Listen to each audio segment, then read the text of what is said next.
Get a cup of coffee. Are you serious? Are you serious? China continues to fall in their stock markets. Yesterday, China lost 8.5% of their total market. Today, they lose 7.6% again of their total market. But, as a matter of fact, if you go back to June 12th, when the Chinese market was at its peak, they have lost 42% of their total value of their stock market since June 12th. This is a free fall. Free falling. I mean, they're seriously free falling. Now, let me just say this quickly, that other world markets, though, are kind of recovering a little bit, or at least today, a little bounce back. And that's probably because of the news that the Chinese markets, after they closed, that Beijing launched a new stimulus measures to boost the country's fledgling economy. That sent U.S. futures and European markets up a little higher. So before today, before Wall Street opens this morning, there might be. The news is, though, when anytime China's market falls 7.6% of its total value, that would probably set up for another day of losses on Wall Street. But the news of the stimulus package might keep it from not being as bad. And yesterday I predicted that our market would lose 500 points. It ended up losing 588. Today I feel like we'll lose another 300. Heidi feels like we'll lose about another 149 to be exact. But who knows? It might be a slight recovery or pretty well even. We'll see how it plays out. But right now, as the Chinese market continues its free fall, and the reality that the American market is really nothing more than a facade, I think people are going to continue to be very, very skeptical and buying. I don't see people buying yet. I really don't.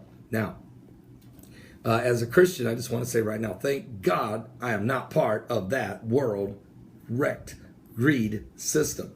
But we're in a different whole. Look, we're in the world, but we're not of the world. So as Christians, what it is, you might even have investments in your 401k or investments in the stock market or in real estate. Keep it in real estate. Whatever you do, keep it in real estate.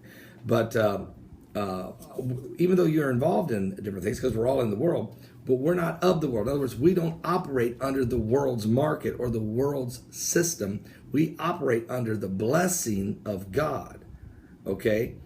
So you seek ye first the kingdom of God and his righteousness, and then all these other things shall be added unto you. The Bible says, give, and it shall be given unto you. Good measure, pressed down, shaken together, and running over, shall men give into your bosom. So even though you're in this world, and this world can be spinning out of control from time to time, you are not operating under that anointing, if you want to call it that. You're under the anointing. I say you're not under that curse. You're under the anointing of God and God's word. For he said that he would never leave you nor forsake you, but he'll go with you all the way, even to the end of the world. The Bible says, Paul said, I would that you prosper and be in health, even as your soul prospers. The Bible even tells you, blessed is a man that walketh not in the counsel of the ungodly, nor standeth in the way of sinners, nor sits in the seat of the scornful. But his delight is in the law of the Lord. And in that law does he meditate day and night. He's like a tree planted by the rivers of water. He shall not be moved. And whatever he puts his hands to, his leaves on his trees will not wither.